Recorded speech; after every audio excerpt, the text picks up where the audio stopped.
Richard Wilkinson, as I think virtually everybody knows, with Kate Pickett, wrote a book in 2009, to be precise, called The Spirit Level. And I personally think that book had a huge, almost disproportionate impact around, well, certainly around people I know in Europe. And now they've just brought out The Inner Level, which develops what was in the original book. And I spent 3 years recently on a government, you probably never heard of it, advisory body called the Healthy Ireland Council, chaired by a rugby player and people, a lot of health professionals, but some people like me, I was from a trade union background, didn't understand why until, of course, I realized there were teachers' unions. And having healthy schools became part of our program. It was actually an initiative that I was cynical at, but in the end, we were talking about healthy well-being, and I got tied in with it. I thought we were doing good work, and it's still continuing. But in The Spirit Level, the book focused on how inequality impacts on people's health, especially people on life expectancy, infant mortality, obesity. It's an area in the Healthy Ireland Council we really reacted. We reacted a bit against operational transformation on telly, the individualization of health problems. And of course, that's crucial in this book as well. But anyway, I won't talk about that book, nor will I talk about The Inner Level, which I have a copy of. I meant to bring it up and hold it up to you. You can hold it up there, Richard, just to give you advertise your own book. But it's the price, I always am interested in that, is £20 sterling, so whatever that is in euros. But yeah, of course, Amazon here is in sterling. I don't know what's going to happen when the Brits leave us. Anyway, for me personally as an economist, I think inequality is the key issue in economics. And I think that more and more economists should turn to focus on that. I think why the profession didn't is Simon Kuznets, an American economist, did a study, showed that as America developed, inequality rose and then fell away. And they thought that applied to every society. And it didn't, of course. America has become one of the most grossly unequal societies today. And other societies, there is no natural order that inequality fades away as you get more prosperous. And we know today that it's getting worse.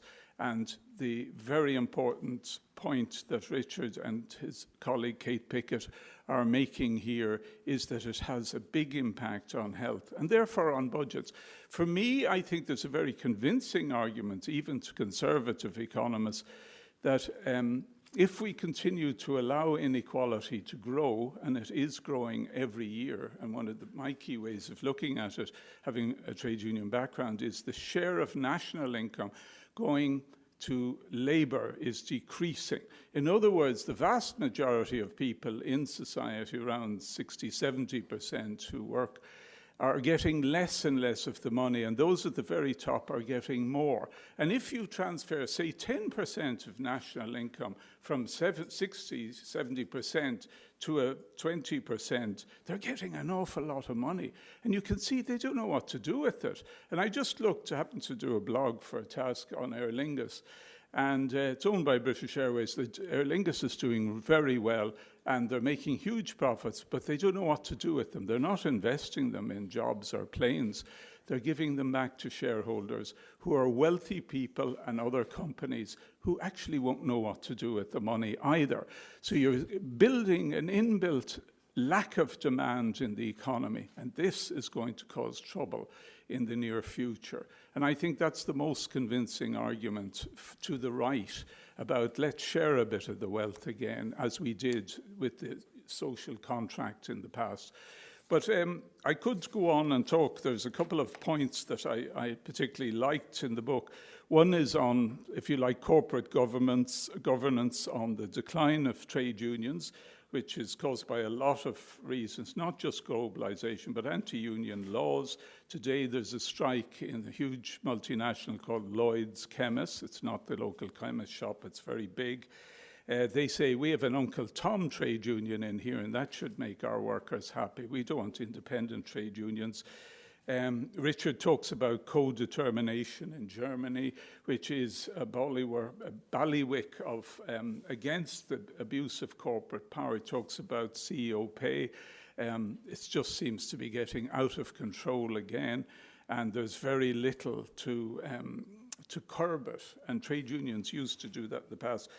There's the privatization, outsourcing, and so on. And I'll just say one word, and that's Carillion, which proves that PPPs, to me, emphatically do not work, besides costing the taxpayer an awful lot more money.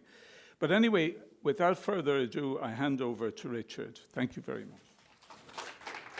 Thank you. Thank you very much. I rather unashamedly am going to take you through one of the central arguments in our new book, The Inner Level. Looks roughly like that. It's really about the psychological consequences of inequality, and it has the designer decided a peacock stood for narcissism and a pigeon for people who perhaps aren't narcissistic. You remember that our spirit level book, what it basically did was, well, this graph summarizes it, that the more income inequality you have, the more of a whole range of health and social problems. What I think we didn't make clear enough is that the problems which become more common with inequality are the ones with social gradients, more common at the bottom of society. You know, although obviously there's ill health and drug abuse and violence at the top, they're all more common at the bottom. And it's those problems that get worse in more unequal societies. The big surprise, though, and in a way that we should always have known that, the big surprise is that they don't just get more common amongst the poor. They get more common amongst the vast majority of the population. The biggest effects amongst the poor, but even way up the social scale, you find all these kinds of problems become more common. So much so, actually, that colleagues at the Harvard School of Public Health called inequality a general social pollutant because its effects are so widespread. In our new book, as I said, it's essentially about the psychological consequences of inequality, which is the part I'm going to take you through a bit now.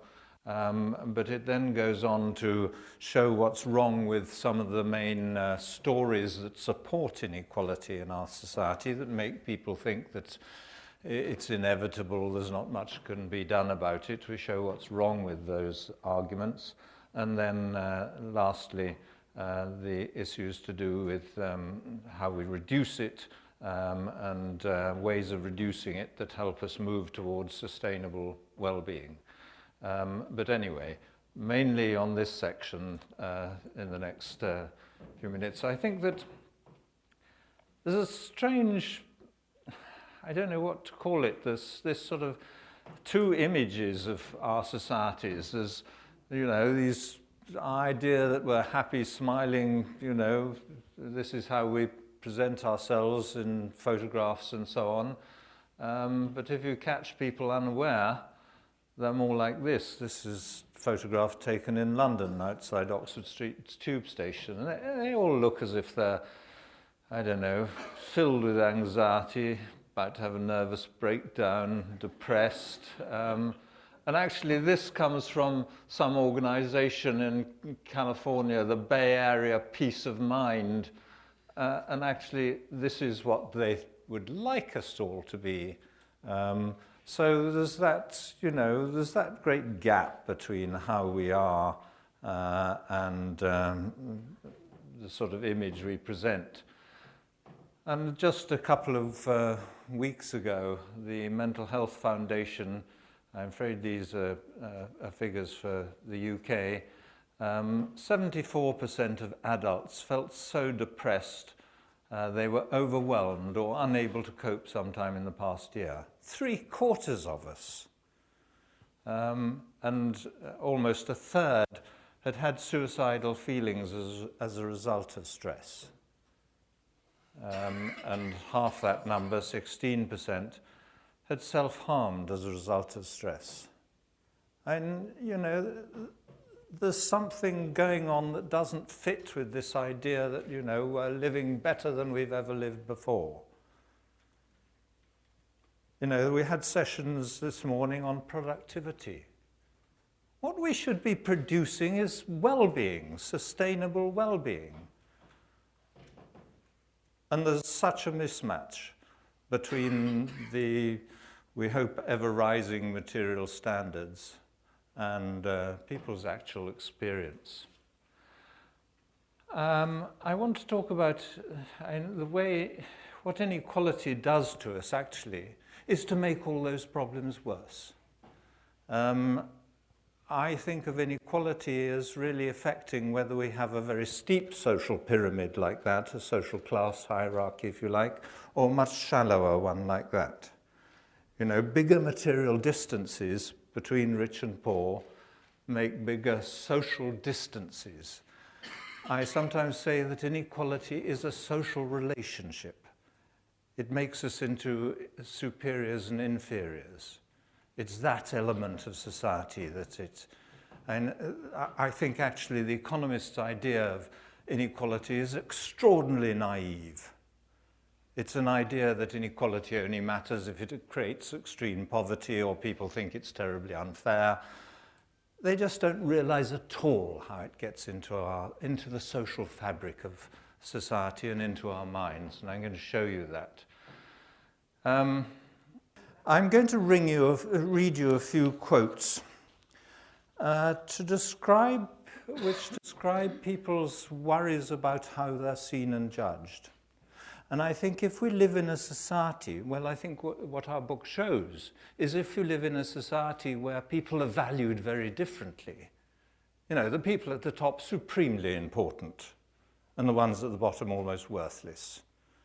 And if you think of some of these multinationals where the CEO is paid 300 times as much as the person at the bottom, you know, to pay them 1/3 of 1% of what they pay themselves, there's no more powerful way of saying you're almost worthless than to, you know, that's a measure of it. But what this does to people, it makes us all more anxious about how we are seen and judged.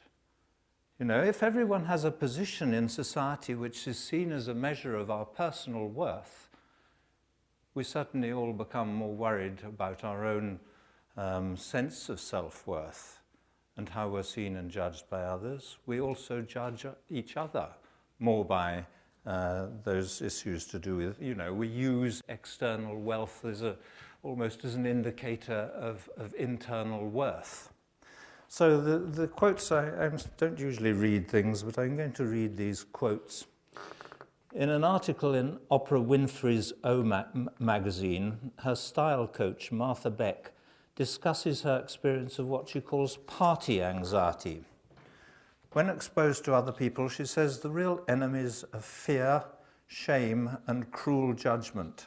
Beck says she's one of the millions of party-impaired people, social phobes, who dread party talk, who are petrified of saying something stupid, something that will reveal us as the jackasses we are, rather than the social maestros we wish that we were.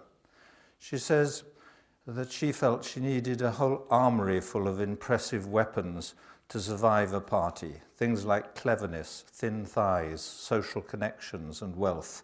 Every act, from choosing clothes to making small talk, is a fear-based defense against criticism. Then at the more extreme end, you know, that's someone whose life outwardly appears to be going well enough. But at the extreme end, these very brief quotes come from something on the web called the Experience Project, where people share their worries and problems and so on, discuss them. One of them says, "In social situations, I shut down and I tend to be awkward because I'm scared of people judging me and not liking me so much that I distance myself. I hear people laughing and I immediately think they're laughing at me, which is stupid, but I can't help it. Over the years, I've learned to embrace the loner lifestyle." Someone else says, "Sometimes I avoid everyone anyone and everyone because I can't stand the thought of them judging me. I'll have panic attacks over something as simple as going to the checkout at Walmart. I do self-checkouts, so I don't have to talk to anyone. Lastly, someone says, I'm extremely shy around both people I know and don't know. It hinders my everyday life so much that people think I'm making it up. I have no friends. It's hard for me to go anywhere. I always make sure I go shopping in the day so that I can wear sunglasses or a hat. It's my security blanket from social anxiety disorder. I get tongue-tied and sweaty. Then I feel like they're looking at me and I'm sort of a freak. It's a living hell I struggle with on a daily basis. So you've got the sort of, I think we're all familiar with these sorts of problems. I'm going to read just two more, though. Alan Bennett, who you know is an important literary figure in Britain, from a working class background, but he went to Oxford. He describes his parents like this. He says, my parents put down most of their imagined shortcomings to their not having been educated. Education was to them a passport to everything they lacked: self-confidence, social ease, and above all, the ability to be like other people. Put simply, and as they themselves would have put it, both my parents were shy, a shortcoming they thought of as an affliction, while at the same time enshrining it as a virtue. I assured them that everybody felt much as they did, but that social ease was something that could and should be faked. Well, you can do that, Dad would say. You've been educated, adding how often he felt he had nothing to contribute. I'm boring, I think. I can't understand why anybody likes us. I wonder sometimes whether they really do. So I think the figures I gave you of 3/4 feeling so stressed and anxious that they felt overwhelmed and unable to cope shows you how important these sorts of feelings are. There are worse sources of stress, if you have, if you lose your housing or someone close to you is sent to prison, but fortunately those kinds of stress affect a much smaller proportion of the population. What I'm talking about, I think, is the most important source of stress in the population as a whole in rich developed societies. And it's made worse by greater inequality because it increases this idea that some people are worth more than others.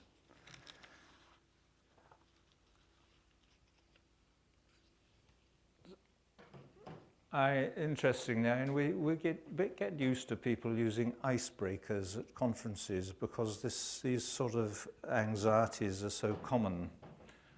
I just looked up quickly icebreakers on Amazon Books, and just taking the ones with the words in the title and excluding the ships, the icebreakers. I soon had 18, and there's plenty more. This matters because the studies of health and well-being show that absolutely key is the quality of social relations in a society. How many friends you've had, what your relationships are like, involvement in community activity, and so on. And of course, most of us, I think, feel the times we really enjoy when we sit around relaxed with friends, chatting and joking. That's one of the real pleasures of life. And yet it's exactly this where inequality creates problems. I want to argue, though, that this has almost reached crisis point in our society. Well, I think it has reached a crisis point. I think I regard it as one of the main mechanisms behind a whole range of health and social problems being more common in more unequal societies that we showed in the spirit level. I mean, for instance, the fact that violence is more common. Violence is triggered by people feeling looked down on, humiliated, loss of face. You know, there's one way I can make you respect me if everything else fails. It's because violence is triggered by sensitivity to those kinds of issues. I think, in a way, what surprises me, you see, in people, I and my co-author Kate came at all this from working on health inequalities. And you know, psychosocial factors have turned out to be much more important than people ever recognized 20 years or so ago. And we began to be aware that there were social sources of stress which were making a big difference to health, affecting death rates quite substantially. And we were so slow to recognize, and everyone talked about the fear of job loss or of crime or kids fearing failing exams. But we didn't see that and because we think of all these anxieties I'm talking about as sort of private, personal inadequacies, my little psychological weakness that I don't want to show you people, I think that it's because it is the awareness is so suppressed and far from being shared that we were so slow to recognize it. You know, I think as soon as you've seen it, you can't help thinking this is a very large part of the picture of stress and anxiety in our society at a population level.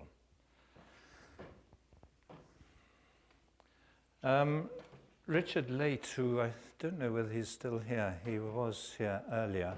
Yes, there he is at the back. We use this data of his that he kindly shared with us. It's showing status anxiety in more and less unequal societies. And it's showing them right across the income gradient. So the poorest tenth of the population in each country is down there. The richest tenth in each country is here. And this is the levels of status anxiety in the more unequal countries. And down here, the lower level of status anxiety in more equal societies.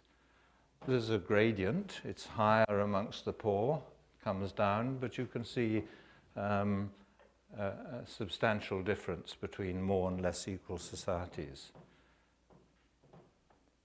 And basically that confirms what I'm talking about. But these kind of anxieties, our worries about how we're seen and judged, have been shown in a huge number of psychological studies where they measure your physiological stress levels, measuring cortisol in saliva or blood samples. If your volunteers are given stressful things to do, and they measure the stress responses, in this paper, which looked at 208 studies of that kind, what they were interested in is what kind of stressors most reliably push up our levels of stress hormones, of cortisol. And they say that it's tasks which include what they call social evaluative threat, your worries about how you're seen and judged. Particularly situations where you can be judged negatively, threats to self-esteem and social status. You know, we're particularly sensitive to these issues. I think you can see, in a way, what I don't know, do people here, have you been exposed to this awful program of Alan Sugar's The Apprentice? Is it something that people here are familiar with? And you know and everyone promises to Sir Alan that they'll give 120% of their effort, and you know, there's ridiculous expressions of ambition and narcissism, quite empty ambition in many ways, and you know, it's that kind of self-presentation and so on that I think that is close to what inequality increases. And what was one of my favorite programs, Paris Hilton chooses her best British friend. These were people who were just so excited to be in the same room as a celebrity. They were people that Paris Hilton wouldn't have exchanged the time of day with normally. But you can tell by the poses there and here how they are wrapped up in these issues to do with the Trump family. Yes, I could do that. Did you see the reports in the paper today of the slogan on the back of her coat when she went down to see the children at the frontier? I think there are several different responses to our worries about how we're seen and judged. You can either be overcome with lack of confidence, low self-esteem. You can withdraw from social life because it's all such a stressful ordeal. And there are a lot of people who do that. And in some senses, I think this book is Kate's and my psychology writ large.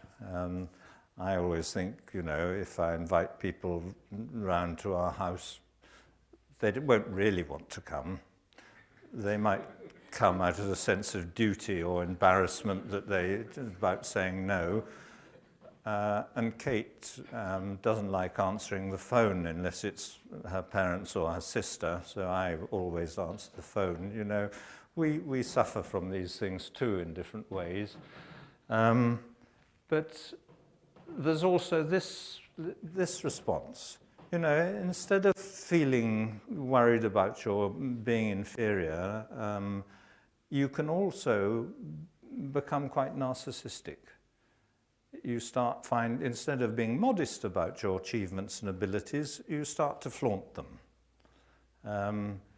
You find ways of bringing into the conversation successes and achievements and so on. You know, I've sat through dinner parties where the main thing going on is people have told a lot of little stories, things that happened, you know, when they were at such and such an airport, and there's always a subtext. The point of the story isn't simply the joke. It's that this happened while my family and I were on a long-haul holiday the other side of the world, or while I was going up to get my prize for such and such, or some way of saying, you know, these things happen all the time. Early on in writing this book, we came across this paper of Sherry Johnson, a psychologist at Berkeley, who went through simply hundreds of papers on personality disorders and mental illnesses, looking for evidence of whether they were involved with issues to do with dominance and subordination, superiority and inferiority. Apparently there's an area of our brains that, I mean, it has a long evolution. It's obviously there in animals which have dominance hierarchies, which deals with issues of social status. You know, if you're a low-ranking animal, you have to recognize that when you're dealing with someone further up the pecking order and be obsequious and so on, not be challenging, or the other way around if you're more dominant. And it's very important to your well-being that you get these things right. And anyway, they, after this huge survey of literature, said that anxiety and depression are related to subordination, to submissiveness, and to a desire to avoid subordination. So you may be at the bottom and feel that everyone is endlessly disrespecting you, looking down on you. You have to fight for, you get very sensitive to these issues. Or disruptive behavior disorders, mania, narcissistic traits are related to inflated self-perceptions of power, or a heightened focus on achieving social dominance and recognition. What was extraordinarily interesting is when they did this paper, they were thinking of all societies as having a very similar social pyramid. We've all got social class hierarchies, whether we live in more egalitarian Scandinavian countries or in the United States. We got in touch with her and said, we think that some societies are more hierarchical than others, and that there's beginning to be evidence that the mental illnesses and personality disorders you're talking about are indeed more common in the more unequal societies. We knew that from the spirit level that there was more mental illness in more unequal societies. There's now several papers showing depression is more common. There's another paper, a couple of papers showing more schizophrenia in more unequal societies, and more of what's called self-enhancement, which is a particularly interesting measure. Basically, an international team of psychologists interviewed people in all these different countries, asking people, how do you think you compare with the average in your country? Do you think you're more intelligent than most Irish people? Do you think you're more attractive? Do you think you're more generous? All these kind of things. And people rate themselves higher in more unequal societies. So that sort of narcissism, you probably know the joke that something like 90% of Americans say they're better drivers than the average. It's something like 50 or 60% of Swedes who think they're better drivers than average, which, given that, well, 50% would be right. But anyway, and signs that narcissism in the United States, we don't have measures over time in most countries, has gone up with rising inequality. That's from late 1970s to 2005. But look, how do we deal with these problems? They can affect us in these rather different psychological ways, either accepting your inferiority or your feeling low self-esteem and so on, or you can talk yourself up, you can big yourself up in different ways. But, people very widely are still experiencing these anxieties. And of course, how we deal with it is you have a few drinks before you go out.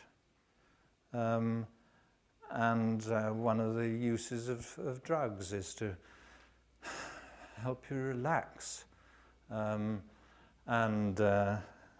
People, I think, used to value ecstasy because suddenly you felt completely at ease with even total strangers.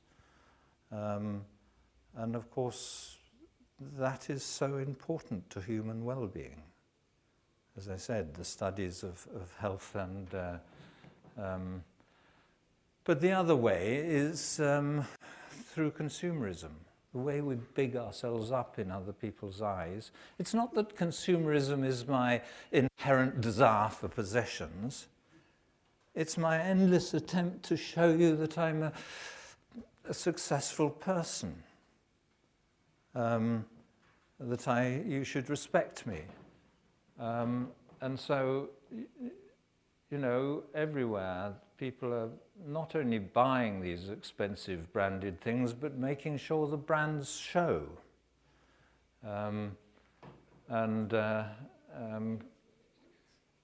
You can even get these bags second-hand on the internet. If you can't afford to shop at those places, you can still carry your stuff around in one of these bags. And the power of these, that sort of relationship between inequality and consumerism, I think, is shown by the way that debt follows inequality up over time. And it's an extraordinarily sad picture, but it's crucially important, not only because of the misery it causes, the tension it causes, but I think it is what locks us in to a consumerist society. I think if we're going to move towards sustainability, we have to reduce the inequality that drives status or intensifies status competition. No, I don't think we're going to get to sustainability just by saying how important it is and, you know, the planet we'll get runaway global warming if we don't do anything about it. You know, while we're locked into this stuff, we will always oppose environmental taxes and so on. The only form we can accept action on the environment is when it contributes to a higher standard of living. You know, Prius is a nice car because you save so much money on fuel. Similarly with some of the light bulbs that use, but it does, you probably feel when you know that it uses so much less electricity that it doesn't matter leaving the lights on. Or if you've got a car with really low fuel economy, maybe you drive it much further than you would have otherwise. So I think that what I'm trying to suggest is that income inequality makes a social pyramid, takes it from a shallower one like that to a steeper one like that.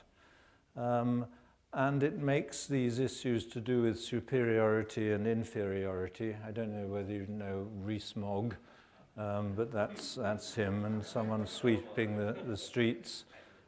Stronger social divisions, increased social evaluative threat, more worries about your own self-worth. You see, this is endless little different ways. I mean, there's a paper showing that American students in more unequal states are more likely to cheat in term papers by buying them on the internet and things like that.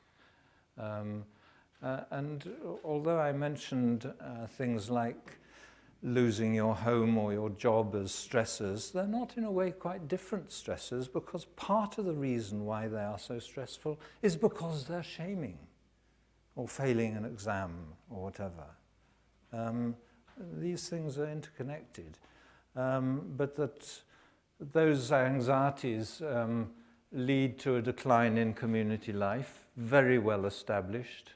You know, it just takes a bit more nerve to start talking to people and neighbours and so on. And then, as I said, more consumerism, alcohol, drugs, and the dominance behavioural system leads to more of these different mental illnesses.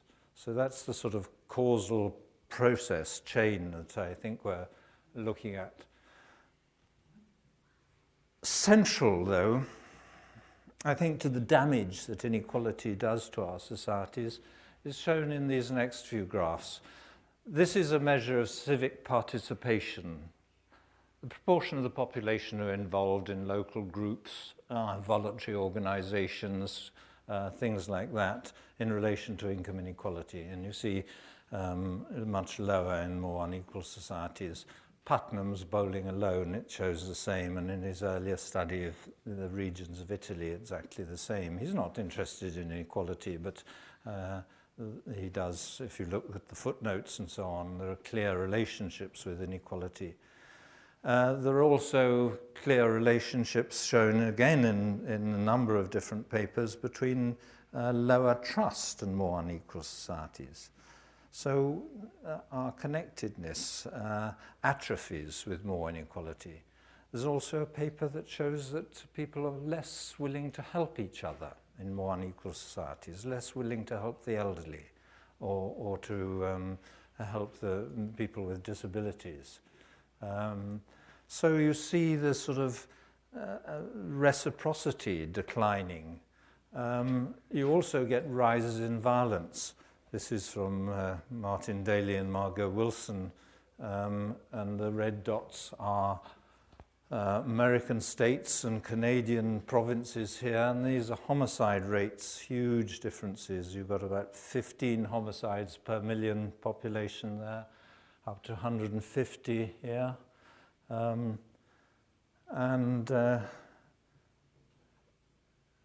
Yet if you look at that sort of transition with rising levels of inequality tells you something pretty appalling going on in social relationships. But if you go to much more unequal societies than these developed countries we and other people have looked at, places like Mexico, where we gave a few lectures, people are actually frightened of you, even frightened of each other. Even the guidebooks tell you not to go out at night. And the bars around them on the windows and doors and razor wire, house after house like that. In South Africa, where there are huge inequalities for quite different reasons, it's exactly the same thing. Those wires you can hardly see, that's an electric fence. And this says armed response. So if you're caught climbing over, you may get shot. So you move from these societies with a good deal of reciprocity, with strong community life and high levels of trust, to societies where people are actually afraid of each other. And what I think confirms that interpretation I've given those bits of evidence is this quite different data. This comes from two American economists. They've shown this relationship internationally and for the 50 American states. This is the proportion of the labor force in each country involved in what they call guard labor. People in security staff, police, prison officers, people like that.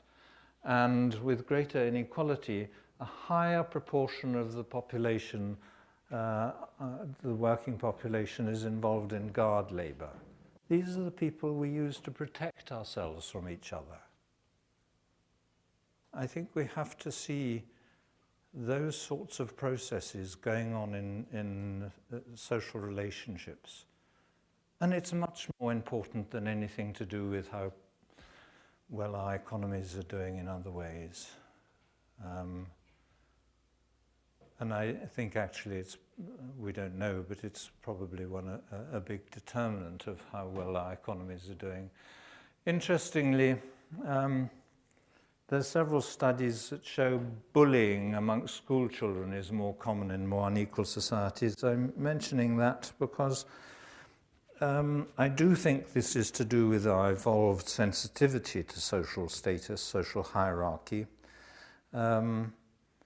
And there isn't internationally comparable data on bullying amongst adults, but there is for children. We showed a relationship amongst smaller number of countries, a different measure of bullying in the spirit level. Frank Elgar in Canada has now done another study with more countries, and this is the proportion of 11-year-olds who bullied others 2 or more times in the previous month. And here you've got, that would be 2 or 3%, and that's 20%. And you see an animal dominance hierarchy is basically a bullying hierarchy. The baboon at the top is the strongest, and the one at the bottom is almost certainly the weakest. And so I do think we're infected by this sort of... it's not that I think we are inevitably hierarchical. I think we have quite different social strategies. I think I'm skipping ahead of myself. Yeah, I'm just going to come to the stuff about the main theories that I think prop up inequality, make people feel it's inevitable. One is the idea that we're inherently competitive, aggressive, and so on, and yet endless anthropological studies now show that through most of human prehistory, most of our hunter-gatherer period, when we had brains the current size, looked as we do now, we lived in egalitarian societies. We go into that in some detail in one of the chapters. So basically inequality is a product of agricultural societies and the development of cities. The other thing that I think is important is people regard the social hierarchy as a meritocracy and think that it's there because some people are just more capable than others. And the most capable end up at the top and the least capable. And it's that view of what determines social position that makes low social status so hurtful. But now we know more about genetics and the malleability of the human brain. It's clear that actually differences in ability are primarily a reflection of where you are in the social hierarchy rather than a determinant of it. So, you know, if you have brought up in the right kind of home and so on, you're more likely to stay in a higher position in society. The days have largely passed where people are looking for the gene for intelligence. Now that it's very much easier to decode people's genetic makeups and you can do large studies, it's clear that there are hundreds of different genes that affect mental functioning in different ways and may make you better at spatial things or more musical or have better judgment of, I don't know, whatever it is. And so, you know, we're all marginally different mixes of things. But we also know that actually whatever you do affects your brain development. In one of the early studies, and I haven't got the slide there, was showing that taxi drivers in London who had to do this test of the knowledge, knowing streets everywhere, the parts of their brain dealing with that sort of spatial stuff actually got bigger. There are now studies of the effects of learning a musical instrument or learning to dance or learning another language. And in each case, the part of your brain that deals with that gets bigger. So we all get good at what we do. And I think that really does, we have a chapter on that, I think it does undermine this idea, the popular idea of the meritocracy. Richard, yeah. 10 minutes left if you want to take questions. Okay. Well, I could stop there, actually. Maybe I'll just talk about this slide and then have questions. I think that in what it seems to me we've got to do is basically income inequality isn't just a matter of redistribution. There are some societies that have large income differences. I mean, Sweden starts off with large differences in market incomes, and it reduces them through generous welfare expenditure and high taxation. So it ends up with less inequality. But there are other countries which have smaller differences in market incomes before tax. And the main reason, and inequality is increased in many societies for both sides of that picture. But the most important reason, I think, generally, is that differences in market incomes have increased so much. You know, this 300 to 1 scale in some of the big companies. I think we've got to have stronger trade unions. There's a strong relationship between trade union strength and inequality in countries during the 20th century. We've got to, I think, have an increase in all forms of economic democracy, employee ownership, cooperatives and so on. They do have smaller differentials, and it does look as if they lead to higher productivity. There are a number of studies, including ones coming out of the Harvard Business School, suggesting that more democratic company models have higher productivity. And we need to promote more directors from within a company so they have loyalties to colleagues in the company and knowledge of it, rather than being a financial elite parachuted in. But obviously we have to deal with tax havens and tax avoidance and make taxes more progressive again.